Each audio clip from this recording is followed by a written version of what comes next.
welcome to our weekly FEBE meetings that we have from 10 to 11 every Wednesday, and our sponsor being Dunkin' Donuts. So we want to thank them for continuing to sponsor us.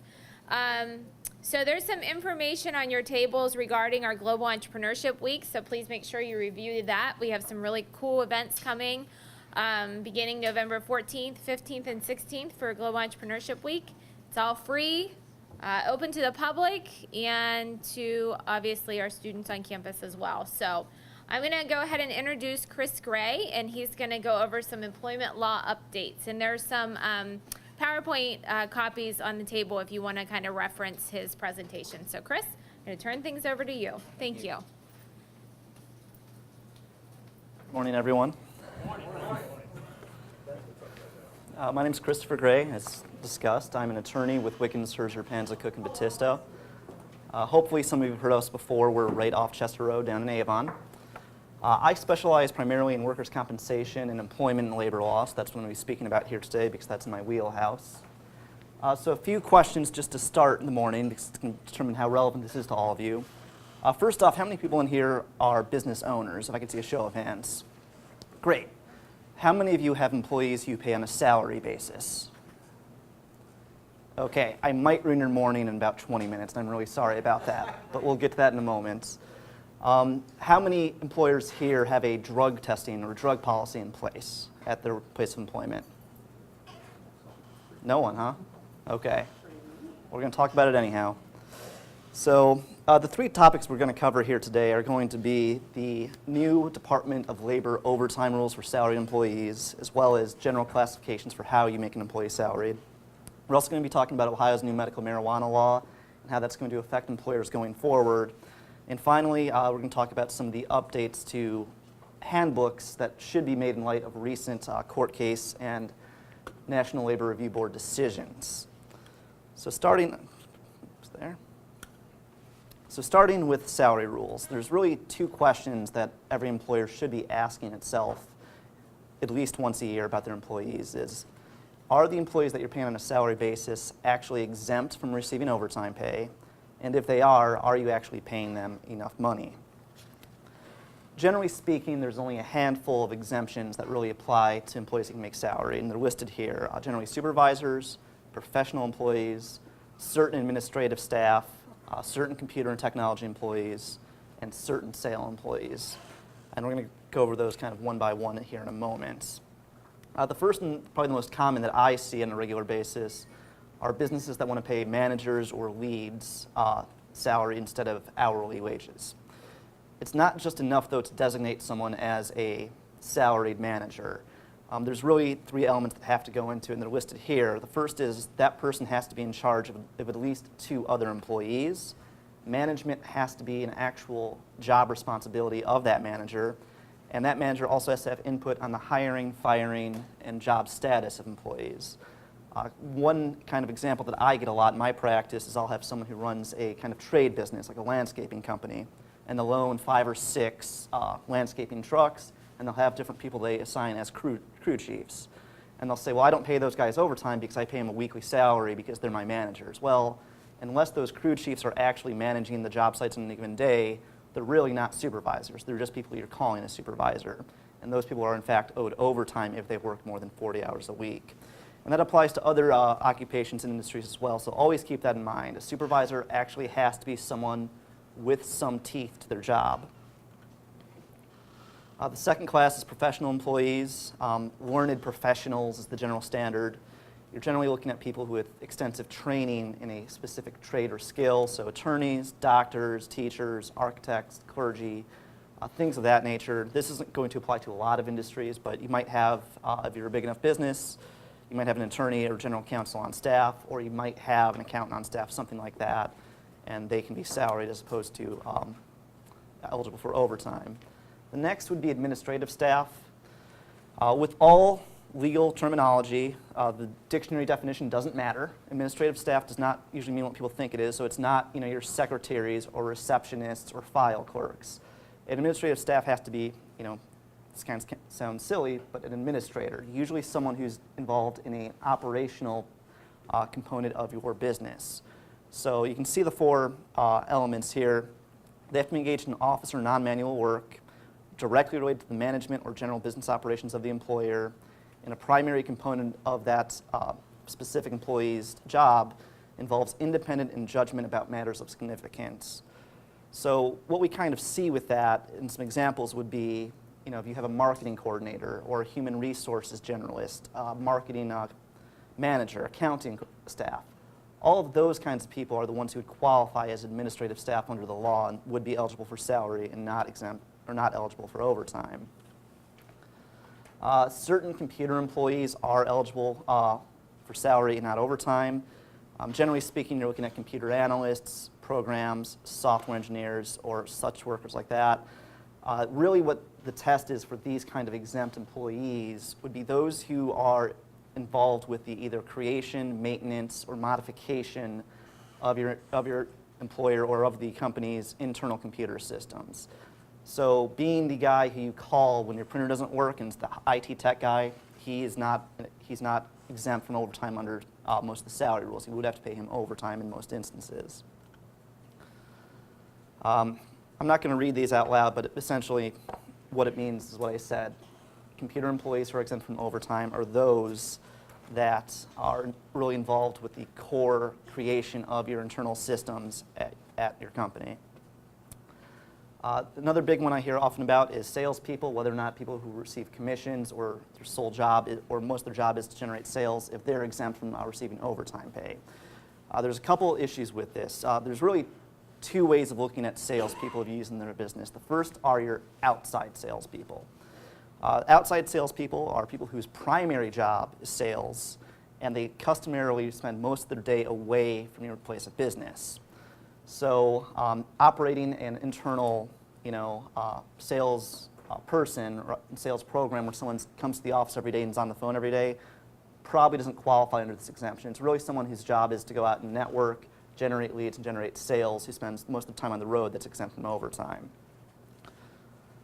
The other and more common is probably your typical inside salesperson. These are people whose primary duties involve sales, but they might do some other things for you as well. To determine whether or not you can pay them salary and exempt them from overtime, you have to be involved in a retail establishment operation, meaning at least 75% of your business's gross revenues are from sales to end users as opposed to intermediate users. An example of this would be if you own a company that sells computers to other individuals, that would count as a retail establishment. If you own a company that makes a component used in other computers, you're not a retail establishment, and this wouldn't apply. So assuming you satisfy that first test, the next question is, does that person make enough of their actual income in any given period from commissions or sales as opposed to other forms of income? It has to be at least 50%. So if you meet those two tests, they are exempt from overtime. But one of the things that gets lost a lot is your inside salespeople also have to be paid a certain minimum, regardless of whether or not their commissions and their sales are generating that minimum. The standard essentially is that the person who is being paid commissions, they must earn income equal to 1.5 times minimum wage for all the hours they work in the periods that they get paid for. If you fail to pay them that minimum because they fail to meet their sales or commissions goals, you're actually on the hook for the difference between that minimum and what they made. There is a bit of an end around where if you have a successful salesman who goes through kind of peaks and valleys, you can take the excesses during those peak periods and carry them forward to the next periods to kind of even things out to avoid that liability on a basis. An example of this just, I think, might help people understand what I'm talking about is you have a generic company, ABC company, and it pays its employees on a every 2-week basis. Has a salesman, his name's Jeff, he works 50 hours a week. So he works 100 hours in the 2 weeks, he makes $2,000 in commissions. In Ohio, the minimum wage is $8.10, so the minimum rate of pay that Jeff would have to be paid, even though he's a commission-based salesperson, is $12.15 an hour. So if he works 100 hours in a 2-week period, his commissions have to be at least $1,215 in order for him to be compensated properly under the Fair Labor Standards Act. So the first example is he makes $2,000 in commissions in the 2-week period. That's well over $1,215. He's okay. He doesn't get overtime, and you've met your minimum payment requirements. The second example would be he works the same amount of hours in a 2-week period, but only makes $1,000 in commissions. Because of that, he's shorted $215 based off his minimum pay. So the employer in that scenario would either have to cover the $215 out of their own checkbook, or if they're doing their accounting properly, carry forward from a previous period to make up that difference.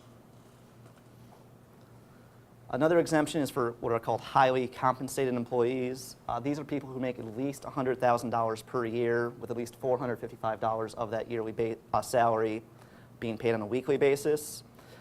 This number is going to jump $34,000 December 1st, and we're going to explain about that in just a few moments. Generally, for your highly compensated employees, we're looking at owners, chief executives, if you have those in your companies, or certain administrative or staff that maybe works at kind of also a peak and valley type system, where maybe you have an accountant on staff who during your year end or your fiscal wrap up works 100 hours a week, but the rest of the year only works 30. If they're highly compensated, you don't have to worry about paying them overtime for those couple weeks or couple months where they're maxing out their hours. There's some other miscellaneous exemptions for exempt employees and non-exempt employees. One's creative professionals. If anyone here owns a dance troupe or a theater, you can pay your actors and musicians salary basis. Trucking companies, if they can pay their over-the-road long-distance drivers by the mile, those drivers are not eligible for overtime.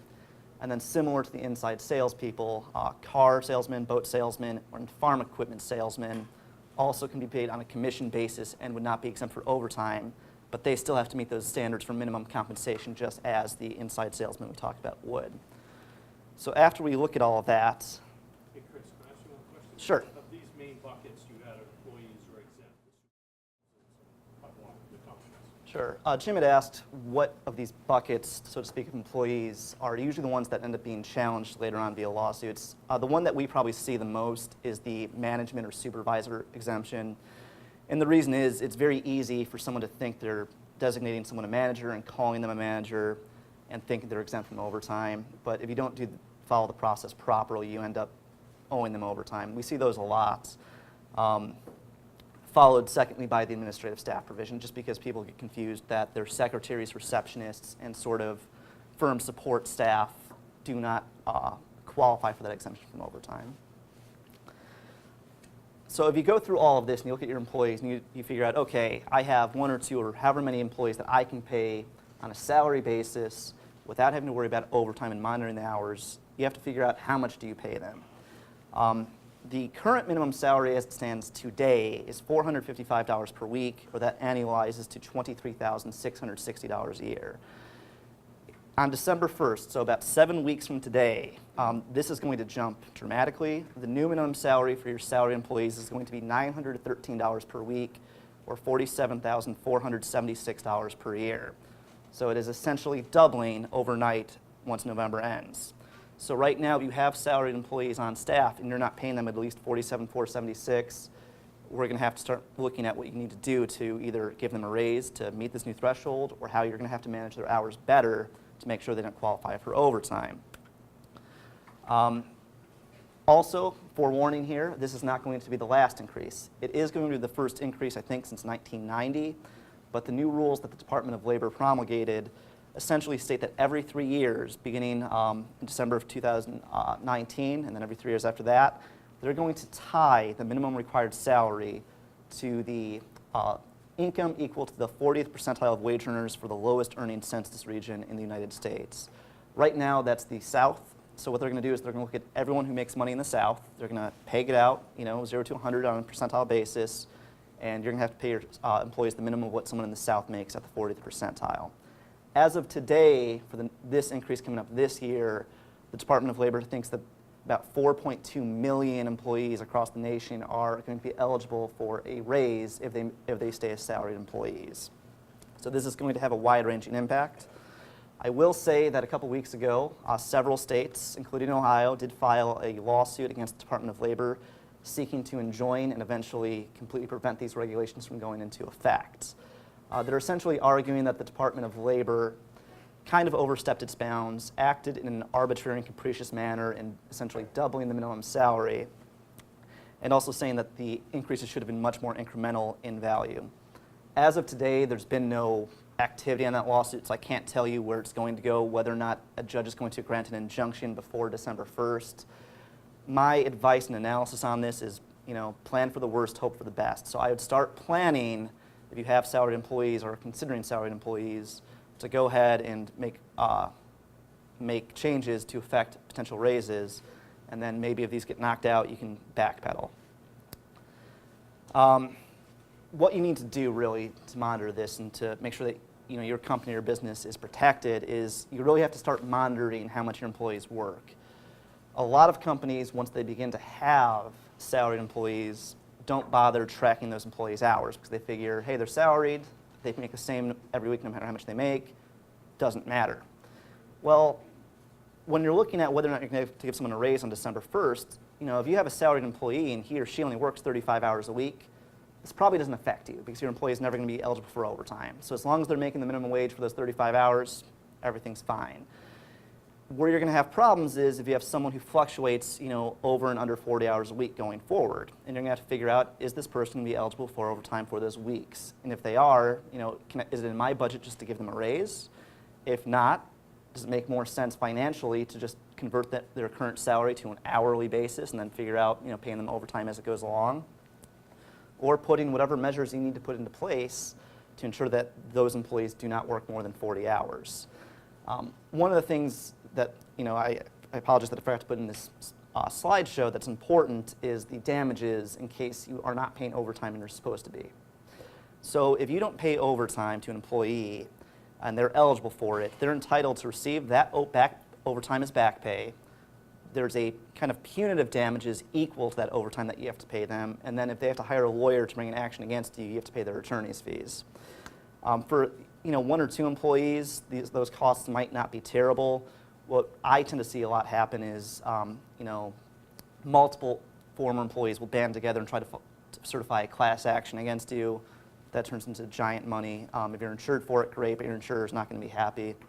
If you're not insured for it, it's coming out of your pocket, and it's going to be a very, very big expense in your bottom line. Another issue that usually comes up is, sometimes you'll have salaried employees who might be eligible for overtime, but they only work a couple extra hours a year, and it's not worth it to them while they're working for you. Well, maybe that relationship eventually sours, and you fire that employer, they quit, or something goes wrong. Most employees will find a wage and hour attorney who does a free consultation. They'll talk to them about what they're owed, and then all of a sudden you're getting a letter from their attorney a couple weeks after termination saying, hey, we looked into this. Not only are we asking for this employee's back pay and overtime, we're also going to start investigating whether you've not paid your other employees enough. So make sure you are doing your best to comply with all of this, because on a day-to-day basis or on a short-term basis, this might not affect you. In the long term, it almost certainly will. Moving on to our next topic, this is the big one in Ohio right now, is the medical marijuana. As you all know, or should, I hope, on September 8th, Ohio became the 25th state to allow marijuana use. Under Ohio law, certain workers, certain citizens can take marijuana in the form of edibles, oils, patches, tinctures, and plant materials. What employees in medical marijuana, marijuana does not allow employees to do is to smoke it or to otherwise combust it. Also home growth is banned. The other funny thing about the law is, despite the fact that it is now in effect, there's not actually any dispensaries in Ohio. So for an employee who has a medical marijuana card, or whose doctor says they qualify for it, they actually have to cross state lines to another state that allows medical marijuana, purchase it there in violation of federal law, bring it back to Ohio, crossing state lines, which violates federal law, and then smoke the marijuana or consume it here, also violating federal law. So as you can imagine, this conflict, it's going to lead to a lot of questions about, you as employers, business owners, what are your rights and responsibilities here? Before we get into that, I will state, this is some statistics from the Medical Marijuana Policy Project. This is a pro-marijuana advocacy group, but they do have probably the most thorough statistics I could find. They estimated prior to Ohio's law coming into effect, there were a few more than 2.1 million citizens in the United States, medical marijuana patients in the United States, representing 1.2% of the population where medical marijuana was legalized. So you look at that and that number holds up. You're looking at 1 in 100 citizens, maybe 2 in 100 citizens applying for and receiving medical marijuana dispensation cards. The conditions in Ohio for which it's allowed, it's pretty thorough. A lot of these conditions you would probably think that these employees cannot work for you. Certainly some people who are dealing with severe fibromyalgia, ALS, CTE, they're probably not going to be employed. But these other syndromes, especially things like, quote unquote, chronic and severe pain, Hep C, sickle cell, ulcerative colitis, all those sorts of things, those people might be working and they might be entitled to receive medical marijuana under Ohio's law. They probably want to keep their jobs as well. So the first burning question I'm getting about medical marijuana is, can you continue to prohibit your employees from using it at work? The answer is yes. It's very similar to how we would treat alcohol. It's perfectly legal to drink all the alcohol you want to off the clock, but you certainly can bar your employees from drinking at work. The same thing with marijuana. First off, as noted, marijuana is still illegal under federal law. It's not protected under the Americans with Disability Act or Family Medical Leave Act provisions. So for today, it is perfectly legal to terminate or otherwise take adverse employment actions against marijuana users. Marijuana users, even those who are medical marijuana users, will not be entitled to unemployment benefits. And medical marijuana users who are involved in work-related accidents where they injured themselves may not be entitled to workers' compensation benefits if their medical marijuana use contributed towards the accident. The important thing, however, is to put this all in writing to your employees if you haven't done so already. What would happen is if you don't have a policy in place, someone tests positive following a work-related injury or some other issue that came up, and then you were to terminate them or to take adverse action against them, if there's no written notice, you could put yourself in some hot water that you're discriminating against them under the ADA, not for their marijuana use, but for their underlying medical conditions. So make sure if you already have a policy that's updated to let them know that, hey, we recognize Ohio allows medical marijuana, we're still not allowing you guys to use it at work. Chris, is there any distinction that if you let one go versus the other, even if you have? Whatever you're going to do, treat recreational and medical marijuana users the same. The challenge would probably come from the medical marijuana user. Now, it hasn't happened yet because the law hasn't been in effect long enough. But the Ohio law specifically states, this is not giving medical marijuana users any greater rights than the general citizenry with regard to marijuana use. It's just saying they can receive it for medical purposes. But as far as employment rights, they shouldn't really pick anything up in Ohio as it stands today. This is all subject to change in the future if the legislature continues to amend the laws or the medical marijuana or just general marijuana lobby picks up more steam. There is a big case out in Colorado, which is kind of what we think is going to become the template nationwide. The guy was a paraplegic. He's a medical marijuana user in Colorado. He used marijuana the night before he went to work. He worked for a call center at a cable company. He was selected for random drug testing in accordance with the cable company's policy. Of course, it popped up as positive because he was a medical marijuana user. The Colorado Supreme Court, took that case and basically stated that, hey, medical marijuana is still illegal under federal law. So if an employer wants to ban it as an illegal substance and fire someone for using it, medical marijuana or not, they're allowed to do so. So for the time being, I think that's what the analysis is going to be. There's one more kind of hiccup in all of this that I will give you some forewarning about. Ohio doesn't have what's called an off-the-clock statute. And what that means is in Ohio, if you're monitoring an employee, you're on Facebook, you're on LinkedIn, or you just see them outside of work, and they're engaged in something you don't like. And you see that online, and you say, what, I don't like that my employee, pick something out, they're a Steelers fan. I saw them I saw them at the Steelers game. They had Facebook photos. I don't like that at my workplace. I'm firing them. You can do that all you want. There's no repercussion other than that person's going to qualify for unemployment benefits. The gun lobby saw this and said, this is a problem for us. And the reason is they're concerned that gun owners and gun enthusiasts could post pictures on Facebook of them handling firearms. And certain employers might not be fans of firearms. And they could say, what, I don't want people who own firearms working for me. I'm going to fire them. Right now, that's perfectly legal to do in Ohio. The gun lobby is pushing a bill, and the way the bill is worded is that if an employee is engaged in any constitutionally or statutorily protected activity in their personal residence or their personal automobile, an employer cannot take adverse action against them. And as you can probably figure out, the reason is the gun lobby says we don't want people being fired for bringing a concealed carry weapon in their car to work, put it in their trunk, and then parking the car in the parking lot, and then being fired because the employer has a no weapons policy. Or what I said before, they don't want gun owners to be fired or discriminated against because they are simply gun owners. Well, the way that proposed legislation is so broadly worded, if it passes and someone's engaged in medical marijuana use, which is a statutorily protected activity under the law now, then that analysis might be turned upside down on its head, and then you might not be able to. Now, that's not the case today.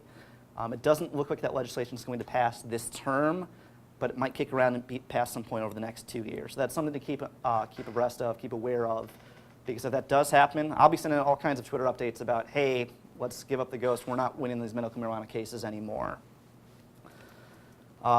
As of now, the other question I hear very often is, will I have to pay for marijuana use if my employee gets hurt at work? And this isn't assuming the marijuana causes it, but let's say you're working in a construction company, guy falls down on the job, has real bad pain, maybe herniates some discs, whatever happens, and he's in such bad pain, he goes to the doctor and says, this Norco is not enough. I want medical marijuana. The answer today is no. The Ohio BWC does not allow for the payment of medical marijuana. The law that was enacted specifically doesn't allow it. Further, the BWC only allows for prescription medications to be filled out of pharmacies. The current medical marijuana law only allows dispensaries to provide for medical marijuana. Again, this is just one of the silly quirks about this medical marijuana legislation, is technically it's illegal for a doctor to write a prescription or write a prescription for marijuana because it's a Schedule I drug, it's banned. So if a doctor were to write a prescription for any sort of marijuana product, he or she could lose their medical license. What actually ends up happening is, one questioner mentioned, is the doctor makes a recommendation and goes through that test to give them the permission to go to a dispensary to get it there. So because of that reason, because medical marijuana is not going to be available at your local Walgreens, at least not as far in the near future, you shouldn't have to pay for it. Further, the BWC only pays for FDA-approved drugs. The FDA has no intention in the near future of approving marijuana for medical use, so it shouldn't be any sort of issue in the short term. The reason that question comes up is some people have their own moral or political opposition to marijuana. They don't want to pay for it for their employees, and rest assured, you will not have to. Last but not least, handbook updates. Every time I speak with any sort of group of business owners or business leaders, I always press, once a year, have your handbooks looked at. The law on employment and labor is constantly changing. There's constantly new provisions, some of which are going to be incredibly silly, and we're going to go over those in a moment. But silly as they are, if you violate those provisions, you're on the hook for penalties. Probably what we're seeing a big uptick in is employee speech provisions that are being found to be unenforceable and illegal, specifically with regard to the use of employees' Facebook and social media accounts. Everyone in the world, I think, has a Facebook or LinkedIn account. Most of your employees, I would just assume they do, even if they say they don't. And a lot of employers want to monitor Facebook use or social media use because they don't want employees to do things that are detrimental to business. And I think that's a perfectly acceptable goal. The problem is, that line of what's detrimental and what you can enforce and what you can't enforce is really very fuzzy.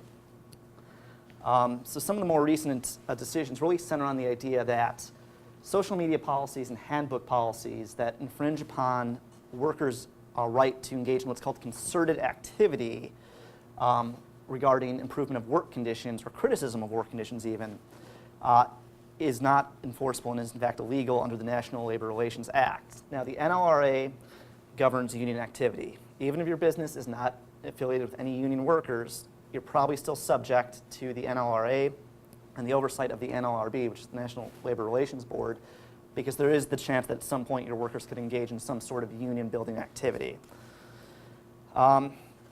What we're advising at this point is be incredibly cautious about any social media policies you're going to try to put in your handbooks. First and foremost, don't try to tell employees to not talk about work online. That's going to be a blanket unenforceable. Instead, you want to focus on things that, hey, if you're speaking on social media and you're speaking about the company, make clear that you're not the company spokesperson unless you are. Or you're not allowed to disclose trade secrets, customer information, proprietary information, things like that you can prevent them discussing. We're going to go over some cases here just to see what we're talking about here. The first is G4S. So G4S is a security company. They do a lot of security work for hospitals, big government institutions, and other clients that have a lot of information sensitivity. G4S implemented this policy that employees could not comment on work-related matters without getting clearance from the company legal department first. This was challenged. The NLRB got involved, and they ended up saying that no, because this would prevent 2 or more employees from talking about work conditions online. So that kind of blanket, do not talk about work stuff, it just simply isn't going to fly in this day and age. Another big one is non-disclosure agreements. Some companies will use them to have employees not disseminate information. Now, NDAs are perfectly fine for not disclosing your company's proprietary information as it relates to customer data, client data, things like that. The provision that Flex for Logistics in this case had that really caught the NLRA's attention was they prevented employees from disseminating financial information, costs, prices, and most importantly, personnel information and documents. This was challenged, and what the NLRB found was, hey, at some point their employees might want to talk to potential union reps or other people about what they're being paid and whether a union would be financially beneficial to them. This NDA would prevent that. That would prevent them from engaging in union activity. Therefore, you can't have that kind of non-disclosure agreement in place. Another big one, email is always a constant battle. This is the Purple Communications case. There's a typo in here, but the Purple Communications company prohibited employees from using company-provided email to discuss personal matters. Again, this was found to violate the NLRA because they said, well, it would restrict employees from discussing work conditions, which is a violation of concerted activity. That's protected action. So all you can really do is you can restrict employees from using company email during company time for personal and work and concerted activities, but you can't stop them from doing it on their break periods or meal periods. Good? Just a question on that, about being able to monitor an employee's email. Yes. What's your comments on that or thought on that? Monitoring is fine as long as it's a blanket monitoring system where it's, hey, we reserve the right to monitor email because, one, you might just do it to monitor company time, first off. Second, you're allowed to monitor to make sure that they aren't violating things that aren't protected speech, such as dissemination of trade secrets, things like that. So that should still be okay for the time being. Again, what I will say, I'm not trying to be a lawyer double speaking here, is every year there's always a handful of new decisions that keep expanding the workers' rights. So my hedge would be today it's all right, a couple years from now it might not be. Okay? Excuse me. Yes. In that case, if you were monitoring your employees, does that need to be in your handbook clearly written that Yes. all communications are monitored and can be reviewed, like they're your property as the employer? Yes. So what you want to tell your employees, especially if they're using company-issued equipment, whether it's cell phones, tablets, computers, laptops, whatever it might be, is not only are you monitoring the information that's transmitted on your network, so your email servers, your email network, but also any information that's transmitted on those devices. And you want to be very clear about that because there was a Supreme Court case, 5-6 years ago, which basically stated that employers can monitor any email, even from personal email accounts, as long as those email accounts were accessed from company networks or company devices. So in addition, if you have employees who are using their Gmail accounts or Yahoo Mail accounts, technically you're allowed to access those. Go ahead. Do you have to disclose that you're monitoring not only that, but if they use, say, a Twitter or a Facebook, you have to say you reserve the right to do that, and is that also permissible since it's a device that the company owns? Yeah, again, you're allowed, as long as it's your device, you're allowed to say we're monitoring all information on our devices, period. And there's nothing illegal about that. You're also allowed to tell your employees, we reserve the right to monitor your social media because there's nothing illegal about watching or seeing what your employees are doing online. Publicly. Now, what would put you in hot water is if you create a fake Facebook account and friend your employees and then try to spy on them. That might be a little different. But if they have public accounts, you should be okay. So no catfishing? No catfishing. Chris, what about, so you touched base a little bit about email there, using company email in regard to the whole building and Yeah. you got some big major issue. There's a couple things you can do. If you want to ban the use of social media access on company networks, company devices, that's probably okay to do. What I would say is, talk to your tech guys and have them put up certain blockers or firewalls to prevent those sites from loading, and you should be okay. Part of this is just, unless you're actually monitoring it, it doesn't really matter, right? So if you are going to restrict social media use during work, the best way to do it would simply be to block access for everyone to do it. Or you just take it with a grain of salt, knowing that employees are going to screw around from time to time and post stuff on Facebook or Twitter. So, but it would be, at this point, you'd be okay not to let them access it during work hours. This slide's headline, I think, kind of says it all. Do not tell your employees to be nice, courteous, and or civil with one another. This is the Hills and Dale General Hospital case. Now, they had this values and standard behavior policy. And the reason they had this policy is multiple departments in this hospital were sniping at each other. Department heads were cracking jokes about each other, insulting each other. No one was getting along. So Hills and Dale's management, senior management says, enough's enough. It's so sad that you're all adults, but we're going to put this policy in place that you're going to play nice. So as you can see, here is the offending, terrible language. We will not make negative comments about our fellow team members, and we will take every opportunity to speak well of each other. We will not engage in or listen to negativity or gossip. We will recognize that listening without acting to stop it is the same as participating. We will represent Hills and Dales in the community in a positive and professional manner in every opportunity. Now, to me, this sounds just kind of like banal corporate speak. It doesn't actually mean anything. It just says be nice. This was barred in its entirety and found to be violating the NLRA in every single instance. And the reason is, employees could reasonably think that being told to be positive at all times or at every opportunity with each other would prevent them from engaging in protected concerted activities. Because if they're talking about working conditions and they're not happy, that wouldn't be a time where they're not being positive about the hospital or each other. So because of all that, that was incredibly violative and does not stand. Here's a recent case. Go ahead. Was that a Supreme Court case? That was a National Labor Review Board case. So they have jurisdiction over those actions. I don't think it's going to go any higher than it has at this point. So for right now, we treated those decisions as the law of the land. So you're not saying that we have to follow that? You do. Why? Because for the vast, let me qualify that. For the vast majority of employers, you're still subject to the provisions of the National Labor Relations Act and the oversight of the National Labor Review Board. Reason being, if you have employees, at some point they might consider joining a union or at least discuss the possibility. And if you have provisions in your policies which which prevent them from engaging in protected activities, you are violating the NLRA and you would be subject to the NLRB's jurisdiction. If we're not under the jurisdiction of the NLRA, we cannot tell them to be nice? I would tell them not to put it in your handbook. It's one thing to be, and again, what we're talking about here is relations between employees and management or employees and other employees. So you can tell employees to be professional to customers, to clients, to the public at large. What you can't tell them to do is necessarily act civil and professional and nice with each other. So what you're saying is that if I have I'm not going to comment on the politics of it. It is what it is. Yes, sir. Can you go back one slide to that? Sure. This looks a lot to me like personal attacks. Or that one more employee handbook where someone could. What I would say to your question would be this: as far as protected classifications and non-discrimination, you should have a separate policy about that. That this company does not tolerate discrimination on the basis of sex, age, race, religion, national heritage, national origin, all of those things.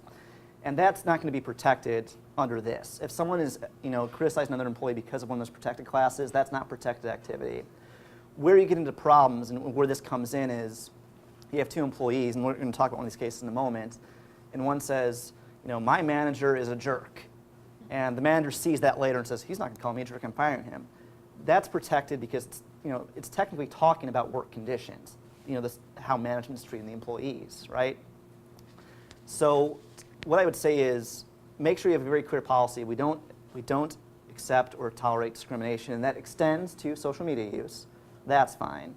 But in terms of just telling people a blanket, be nice, be civil, even don't attack, I think attack itself is probably too vague. Personal attacks, appearance, a personal attack or someone's appearance is something you could probably say you can't make fun of a person based on their weight, Well, and again, we're talking about concerted activities. So they're saying, so my example would be, my manager is fat and I don't like it. You're right, that's not protected concerted activity because that has nothing to do with work. Now, again, here's where the lawyer in me says I can see a scenario, coming back to bite you in the butt, is my manager's fat and he can't manage people because he's always sitting down. Well, that's both, right? Yeah. So, again, it sounds kind of ridiculous what we're getting into with some of this. So what I would say is, obviously threats of violence, things like that aren't protected. If you want to go as far as appearance, you can put it in there. One, I don't know if it would be enforceable, and two, I think depending on what the nature of the comment is or even the comment stream, I mean, there's one of the cases we'll talk about is an employee makes a comment. Let's say the first comment is, my manager is fat. And then one of the other coworkers responds on the Facebook thread and says, yeah, he's fat and he's a bad manager. And then someone else responds, yeah, not only is he a bad manager, he did this other stupid thing at work. All of a sudden, that actually might protect that original comment. So, because now you have employees discussing online work conditions. Name calling, such as calling someone. Tell you what, we're going to a slide, and then maybe that'll answer it. Again, it's an example, and then we'll come back to that question. But just bear with me for about 4 more minutes, and we'll get there. So here's the one that I was going to go to. So you can read this. This, again, to me, this smacks just of banal corporate speak, but you might have this in your own handbook. So take a look, take a minute and read it. It's really terrible stuff, right? I mean, what kind of, Satanists are working at T-Mobile demanding this? Who here thinks that this is allowed? Maybe you in the back. Who thinks it's probably going to be denied? Today I would have said yes. All right, so again, it is violating the NLRA because it can protect, it would restrict concerted protected activities. Again, because discussions about union drives might turn into negative conversations, you can't have that kind of language in there. So here we go, nasty things online. So, like you said, if someone says something vulgar or offensive, general standard, if it's a personal gripe about a single employee's concern, then it's not protected because it's not concerted. Again, we run down a bit of a slippery slope there when other employees start commenting on those threads, but we'll get that in a second. Revelation of confidential information is not protected. If the post is about more than one employee's concern, it is concerted action. So the example that I'd give here is, my performance review was not fair, it wasn't correct, whatever. That's not protected. So if you see one employee say that and you don't like it, you can probably enforce the policy and take adverse action against them. But a statement that my company's entire performance review system is unfair because it brings up safety issues or it brings up whatever issues or anything work-related, then that is protected speech and you're not able to punish it. So here's another you decide, and sir, you can read this here. I'm not going to read, I'll read it out loud. So there's a catering company, they have a bunch of servers, one of the managers says, hey guys, stop screwing around, get to work, you're not working hard enough. So that evening, one of the servers goes home, goes on Facebook, and he says about his manager, he is, quote, a nasty mother effer and a loser. Effing his mother, I'm not sure why he used the gerund there, it might have just been an iPhone thing. Effing his mother and his entire effing family. Vote yes for the union. Now, do you think this is protected speech? Again, show of hands, who thinks it's protected? Okay. So, yes. And we're But you can't tell your employees to be nice. yeah. So here's where this case really turned on. They eventually fire the guy for this post, because telling your manager to F himself and his entire mother's family is generally frowned upon. The issue that came up was that last sentence. Vote yes for the union. Immediately, that goes from being a personal gripe about this one employee's issue with the manager to being, hey, this post deals with the union drive. This is actually referencing a work condition that supports the fact that this guy thinks a union is necessary to curb this manager's, terrible ideas. So because of that, that employee's termination was found to be wrongful, and that's the end of it. So kind of some do's and don'ts. What we're telling employees, or what I'm telling employers about their handbooks going forward is, don't try to control how employees act online. It's not worth the headache, and it's not worth the potential violations that might come up later.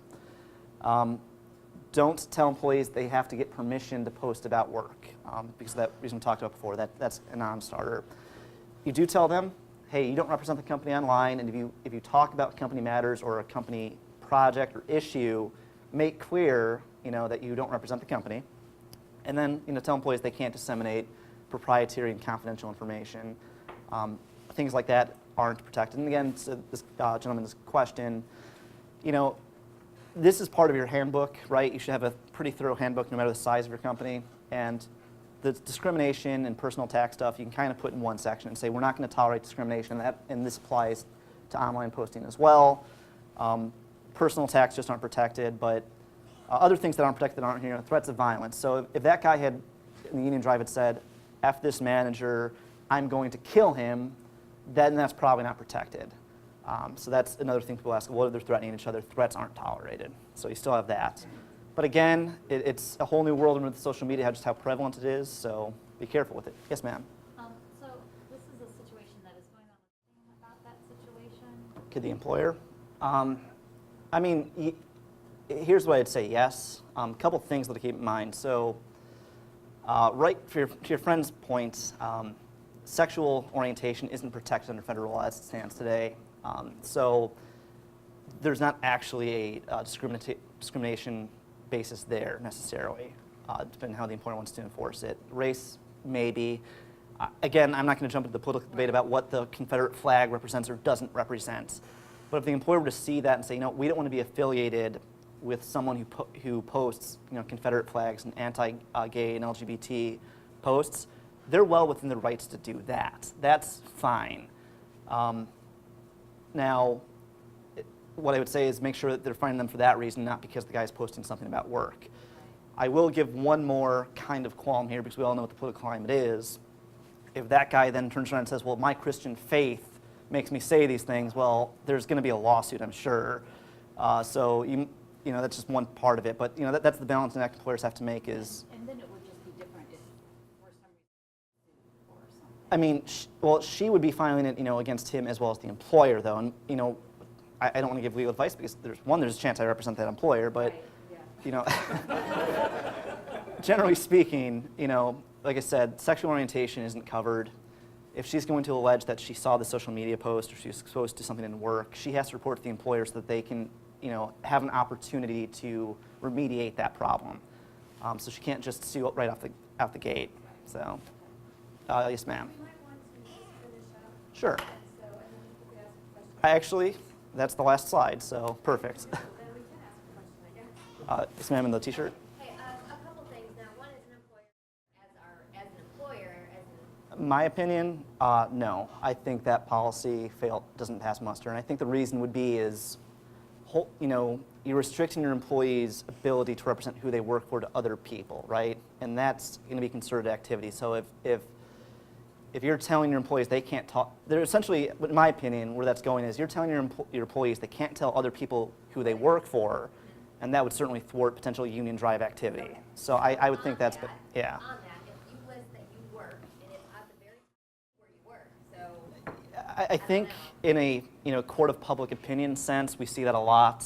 There was that big brouhaha, I think 3 or 4 years ago, there was a marketing manager for a big firm. She was going to Africa. And the tweet, I believe, was something along the lines of, I hope I don't get AIDS, LOL, I don't, I'm white, right? So that, obviously despicable, obviously horrifying. By the time her plane landed in Africa, the tweet went viral, employer found out about it, and they fired her. So what I would say is, I guess in a sense in the court of public opinion you are representing the company, but what happens in those situations, employers end up terminating them and then saying, this person is not indicative of what we represent, they're not a spokesperson. So I wouldn't say necessarily, by no means are you legally representing the company, and it's perfectly acceptable for your client or your employer to fire you if they find you posting things that are of an offensive nature that aren't related to work. Yes, ma'am. Do you think that it's one for, state companies or individual companies, not national level companies? Probably not. Reason being is if it was still legal under federal law at the time of termination and the employer acted legally under federal law, any new legislation is not going to be retroactively enforced like that. So to answer simple, no, they won't have standing. if and when the federal government legalizes medical marijuana, that's going to change everything. And at that point, you're probably going to have to just accept, at a certain point, allowing medical marijuana users at your place of employment.